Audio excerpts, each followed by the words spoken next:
Hi, welcome to Words on Words, a podcast brought to you by the University of Nevada, Reno Writing and Speaking Center. I'm Alec Brown. Mysteries always start with a corpse. A disgruntled detective is called to the alleyway where they lay, or they're found in a bathroom by an unsuspecting teenager.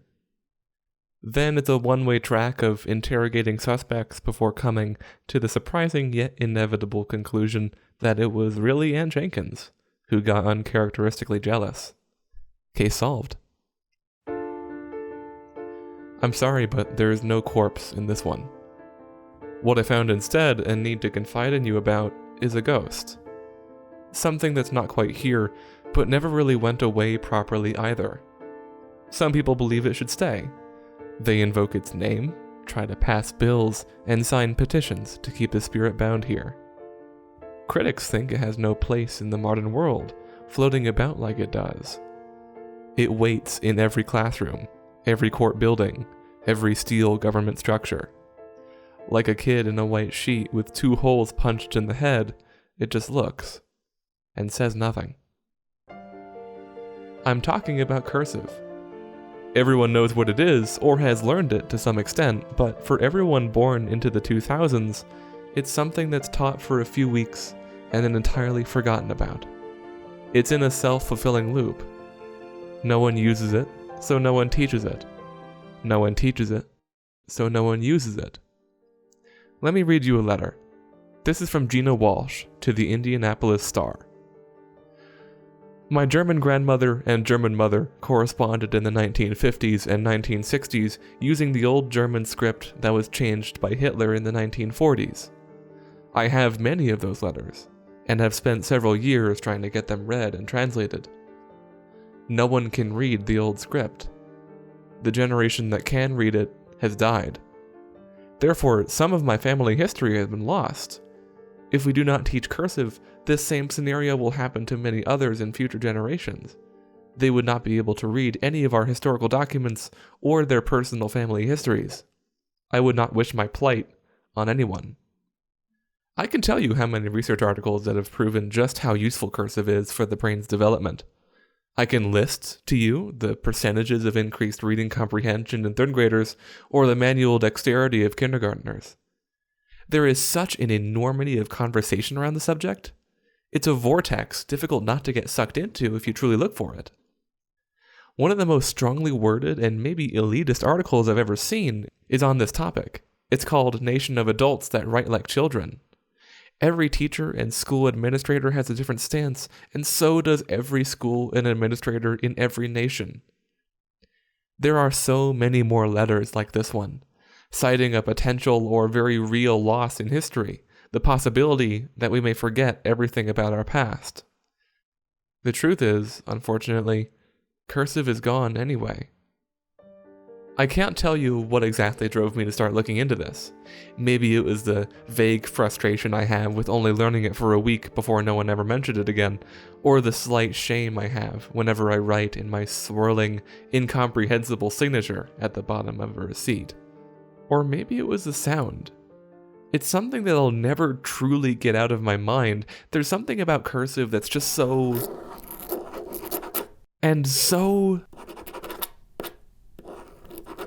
It scratches something in the back of my brain that nothing else can reach. At the same time, there's something so...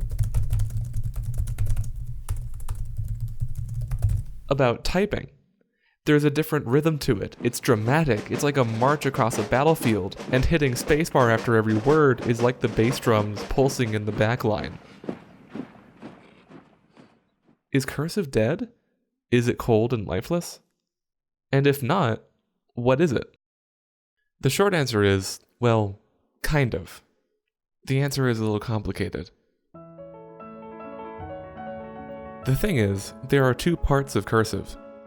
First, cursive as a technology, and second, cursive as an art form.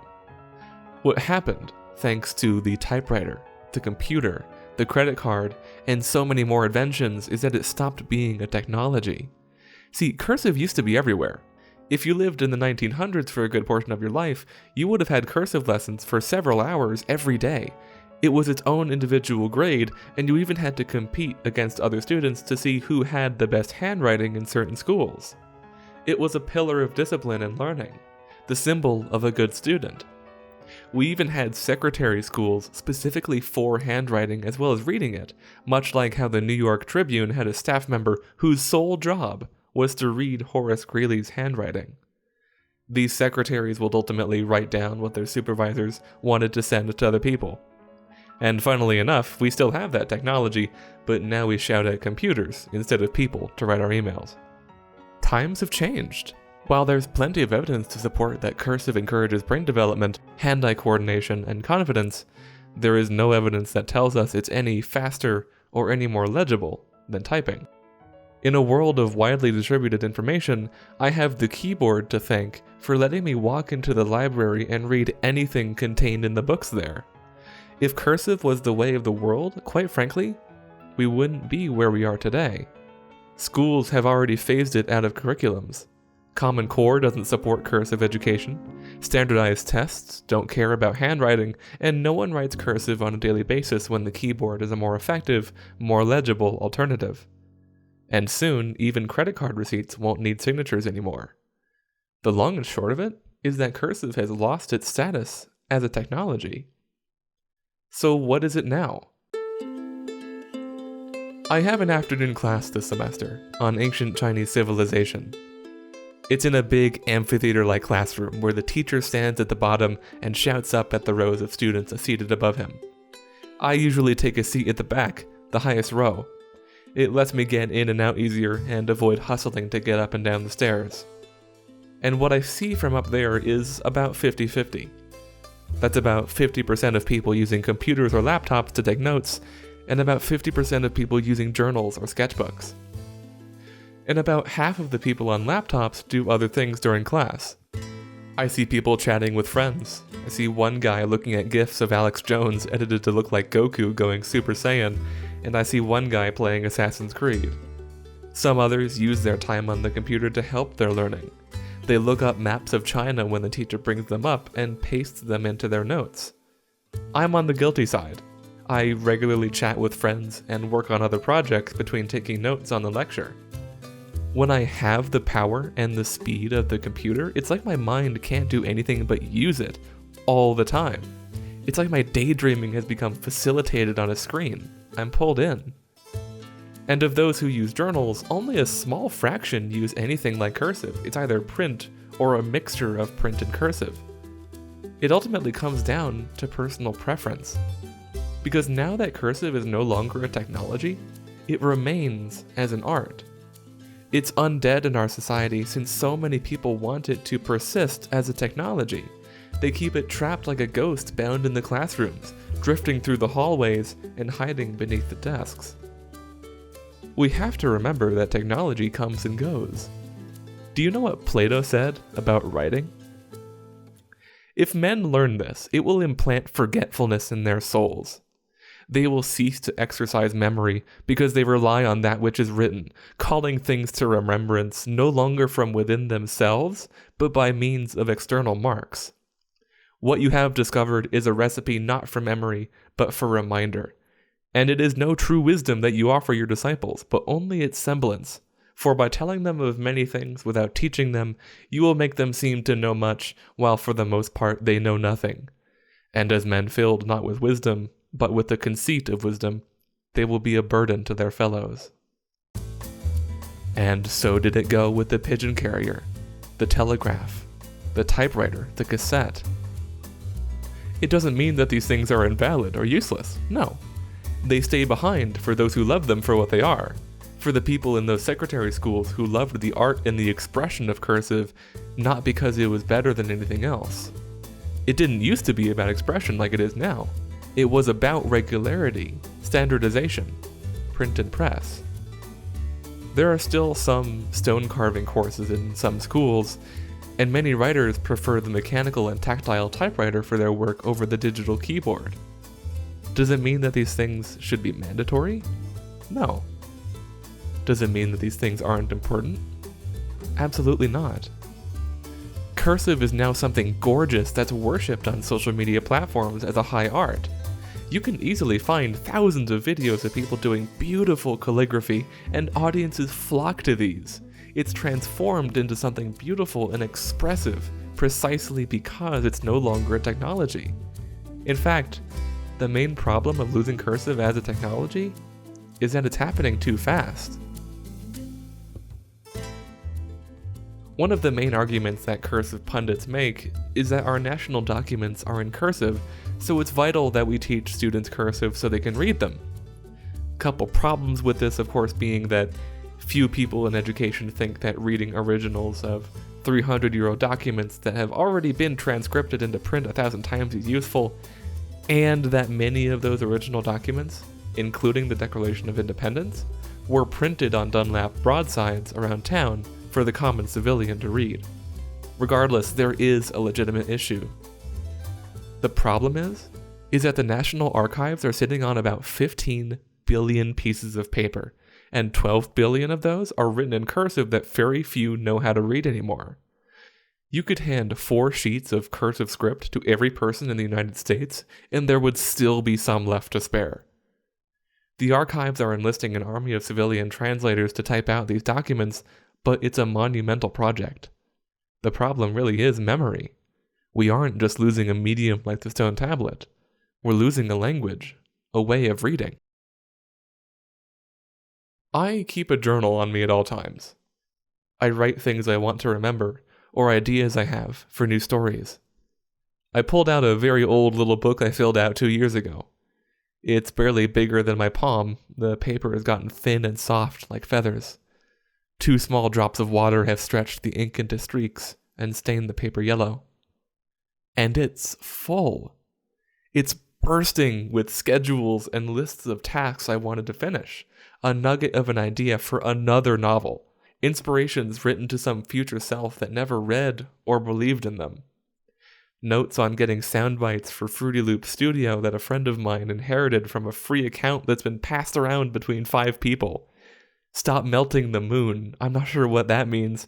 18th century park reservations, scraps of poetry and imagery, clouds like a grenade going off underwater or a bullet through gel. The Hawaii have 5 genders. Sir Pumpkinhead Vegicranium, butler and servant only to himself and honor. I really don't know where these come from, but when I look back on these, I remember things. I can see how some pages are just 2 words and that's it, because I woke up in the middle of the night to write an idea I had gotten from a dream, and I couldn't see what I was writing. I remember walking around the halls of Viking's home at Lake Tahoe and taking furious notes on the specific colors of the servants' quarters, and how the maids had to stay single to keep serving their mistress. Is it useful? Probably not. I never looked back on those notes until work on this episode began. Does it have to be? No. Banksy's painting, Devolved Parliament, shows chimps in the place of legislators. On October 3rd, 2019, it sold for $12 million. A baseball with a pristine signature from Babe Ruth sold for $338,000. And George Washington's signed Acts of Congress is priced at $9.8 million. You see where I'm going with this. Signatures in cursive are personal authenticity. That's the main benefit and somewhat of a side effect from cursive. It's the art part of the technology, and that will never go away. Just like you can recognize the music of your favorite artist or the brushstrokes of a Van Gogh, so too can you recognize someone's signature as their own, even if you can't read the doctor's prescription. They say in the movies, or at least the ones I've watched, that the best way to get rid of a ghost is to free it of its attachments, to appease its last regrets or let it seek its final revenge. And I've been holding on to cursive for a long time, thinking about it whenever I have to write a sign for an event or sign my name on a receipt. I curse my teachers for not giving it more time. I curse it for not miraculously manifesting into my hands when I need it to. But I see now that it's okay. Your handwriting is your own. Your typing is your own. If the use of cursive was to remember, well, we have ways to do that suit the modern world now. And in 5 years, I wonder if I'll be able to look back on this podcast and remember who I was while I was making it. There are plenty of ways to make something personally authentic. It can be style, it can be art, it can be voice, it can be a slightly more genuine birthday wish on Facebook. And someday I might go back to it, because although it might not be usable now, it can still be beautiful. And there's nothing quite like...